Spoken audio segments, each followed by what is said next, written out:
Hello दोस्तों, आज की कहानी अगर अच्छी लगे तो प्लीज़ मेरी वीडियो को लाइक और चैनल को सब्सक्राइब करें। अचानक किसी ने जोर से दरवाज़ा खटखटाया। संजना की आंखें खुली नहीं रही थी। रात भर सो नहीं पाई थी, पर ससुराल में पहला दिन था। सर पर पल्लू किया और नजरें झुकाकर दरवाजा खोला। सामने उसका देवर था। भाभी, 5 बज गए हैं, उठ जाइए। मम्मी और दादी भी उठ गई हैं। अपने देवर का इस तरह से आकर जगाना संजना को अजीब सा लगा। आप जल्दी से नहाकर नीचे आ जाओ, मैं जॉगिंग करने जा रहा हूँ। मोहित को बिस्तर पर सोते देखकर बोला। इसने तो वजन कम ना होगा, और फिर चला गया। संजना ने समय देखा और जल्दी ही साड़ी पहनकर पल्लू लेकर नीचे आ गई। आंगन में रखी खटिया पर गद्दा बिछा था। सासू माँ ने वहीं बैठा दिया। बैठे बैठे नींद आ रही थी। यहाँ आकर बैठने से अच्छा है वे सो लेती, दिन भर नींद तो नहीं आती। ताई जी बोली, रंग सांवला है और बाल भी घने नहीं है। फिर भी मोहित के मन भा गई। तो क्या करे, चाची जी बोल रही थी कि दान दहेज भी ज्यादा ना लाई। पता नहीं भाभी जी बहू क्या देख कर लाई है। इतनी देर में ही मोहित आ गया। रात की अधूरी नींद आंखों में झलक रही थी। भाभी और बहनों को आपस में हंसी टिटोली करते देख वहां से चला गया। घर में दादी सास बीमार थी, तो उनका हनीमून जाना भी कैंसिल हो गया। संजना का बड़ा मन था कि वह मोहित के साथ घूमने के लिए जाए, लेकिन नहीं जा पाई। कुछ दिनों में संजना ने रसोई संभाल ली। देवर रोहित हर बात में टोका टाकी करता था। संजना के खाने में गलतियां निकालता था। संजना जरा सा आराम कर लेती तो अपनी माँ के कान भर देता। कुछ दिनों बाद मोहित का जन्मदिन आ रहा था। संजना मोहित को गिफ्ट देना चाहती थी। उसने रोहित से बाजार ले जाने को कहा। रोहित बाजार ले गया। वहां जैसे ही संजना ने मोहित के लिए एक कुर्ता पजामा लिया तो रोहित बोला, भाभी आप अपनी मनमर्जी से शॉपिंग कर रही हो। आपने मम्मी और पापा से पूछा कि नहीं? भैया के लिए गिफ्ट ले रही हो, वह भी इतना महंगा। अब आपको हर काम मम्मी से पूछकर करना चाहिए। संजना हैरान रहेगी क्योंकि रोहित को पता था कि वह गिफ्ट लेने आई है। घर जाकर बड़ा तमाशा खड़ा हो गया। आंसुओं के कड़वे घूंट पीकर संजना रसोई में काम करने में लग गई।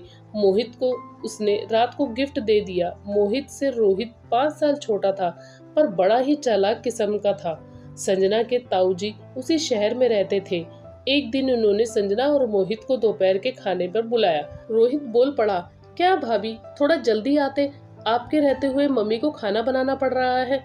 संजना ने कपड़े भी नहीं बदले और रसोई में लग गई। सासू माँ भी नाराज ही लग रही थी। पता नहीं मायके गई हुई बहू से ये ससुराल वाले नाराज क्यों रहते हैं। बहू के जाते ही इनका चेहरा गुस्से से फूल जाता है। एक दिन संजना अपनी सहेली के घर गई थी। वहाँ उसने जीन्स पहनकर कुछ फोटो खिंचवा ली। उसने भाभी से मोबाइल लेकर सारी फोटो अपनी माँ को दिखा दी। संजना को बहुत कुछ सुनना पड़ा। घर में बवाल मच गया। संजना रोहित की बातों और तानों से परेशान हो चुकी थी, पर क्या करती। मोहित बहुत ही सीधा साधा था। दादाजी कभी कभी रोहित को डांट देते थे कि संजना तेरी भाभी है, पर सासू माँ कुछ ना कहती, और वैसे भी उनका लाडला था। संजना अब प्रेग्नेंट थी। ऐसे में उसका जी कच्चा रहता और काम करने की भी इच्छा नहीं होती, पर रोहित की ये कोशिश रहती कि भाभी ही काम करे, मम्मी रसोई में पैर भी न रखे। संजना ने प्यारी सी बेटी को जन्म दिया।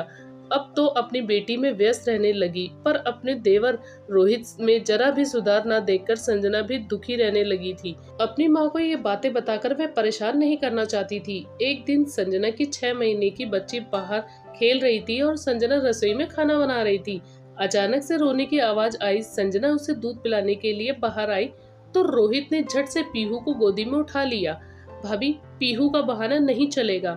संजना ने जल्दी से रसोई का काम निपटाकर अपनी बच्ची को सीने से लगा लिया। उसे मोहित से भी शिकायत की, पर मोहित सीधे थे और रोहित हर मामले में मोहित से तेज ही पड़ता था। दुकान का काम में दिन भर मोहित संभालता था। उसे तो घर के कामों में दखल देने की फुर्सत ही नहीं मिलती थी। अब रोहित के लिए भी लड़की देखे जाने लगी।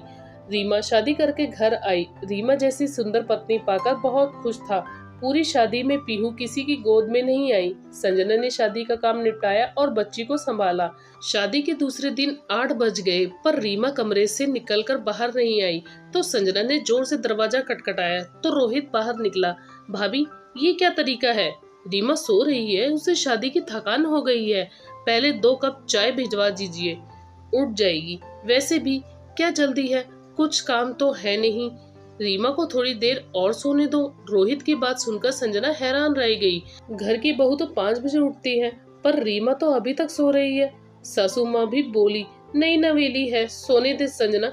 चुप हो गई। रीमा के मायके से तो बहुत दहेज आया था। सभी रिश्तेदार तारीफ कर रहे थे, साड़ियाँ भी सबको अच्छी दी है। संजना सबकी बातें सुनकर खामोश थी। दादा ससुर जी बिस्तर में थे, उनकी हालत बहुत खराब चल रही थी। रीमा और रोहित रुकना नहीं चाहते थे। मम्मी, सारी बुकिंग हो चुकी है, पैसा बर्बाद हो जाएगा।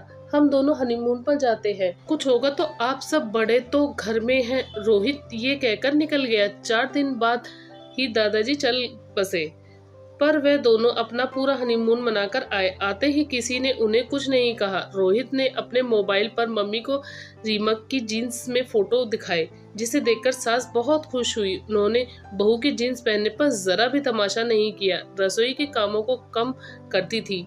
वह इससे बचने के लिए तरीके ढूंढती। कभी अपने किसी रिश्तेदार के यहाँ चली जाती, तो कभी बाहर रोहित के साथ घूमने निकल जाती। संजना ने सास से कहा तो वह भी रीमा का पक्ष लेकर बोली, तू है ना, रसोई संभाल लेती है, उसके घूमने फिरने के दिन है, उसे अपनी जिंदगी जीने दे। और एक दिन रीमा बाजार से लौटी, उसने एक से एक खूबसूरत महंगी ड्रेस दिखाई। कल रोहित का जन्मदिन है, उपहार में दूंगी। संजना ने कहा, रीमा तुमने मम्मी जी से आज्ञा ली, इतनी महंगी ड्रेस ले रही हो। तभी सास बोली, रीमा समझदार है, इसे शॉपिंग करने के लिए आज्ञा लेने की क्या जरूरत है।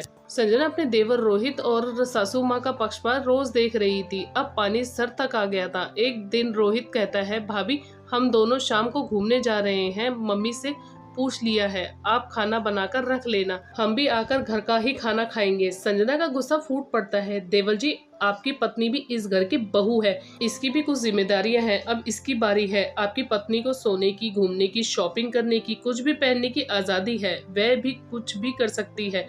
जिन चीजों के लिए आप मुझे टोका करते थे, बड़ा ज्ञान देते थे, बहू का यह फर्ज होता है, ये जिम्मेदारियां होती है, तो वही ज्ञान अपनी पत्नी को क्यों नहीं देते हो। बहू बनकर इस घर के प्रति अपने सभी फर्ज निभाने चाहिए। ये घर अकेले मेरी जिम्मेदारी तो नहीं है।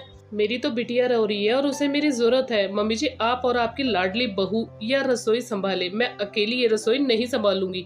4 सालों में ये सब सह रही हूँ, कभी जुबान नहीं खोली। रीमा भी इस घर की बहू है, पर उसे सब तरह के आराम है, तो फिर मैं अकेली क्यों सहूं। देवल जी, भाभी को रोकना टोकना आसान है, बस जुबान ही लड़ानी पड़ती है। अब तुम रोका टोकी अपनी बीवी के साथ भी किया करो, उसे भी घर की बहू होने का फर्ज निभाने दो। एक बात और, कल को आपके भी बच्चे होंगे, रोते रहेंगे और रीमा को रसोई में काम करना पड़ेगा, तब आपको दर्द होगा। मेरी बेटी और मेरा दर्द तो कभी नहीं आया, लेकिन मैं माँ हूँ, आपकी पत्नी को इस दर्द से ना गुजरना पड़े, कोशिश करूंगी। संजना ने अपनी बेटी को गोद में लिया और अपने कमरे में चली गई। अंदर जाकर मोहित से लिपटकर बहुत रोई। मन हल्का हो गया। आज तुमने हिम्मत करके बोल ही दिया। मोहित ने संजना को हिम्मत दी। अगले दिन संजना 6 बजे उठी, रसोई में गई तो रीमा भी वहीं थी। रीमा और उसने मिलकर रसोई संभाली। आज संजना बहुत खुश थी।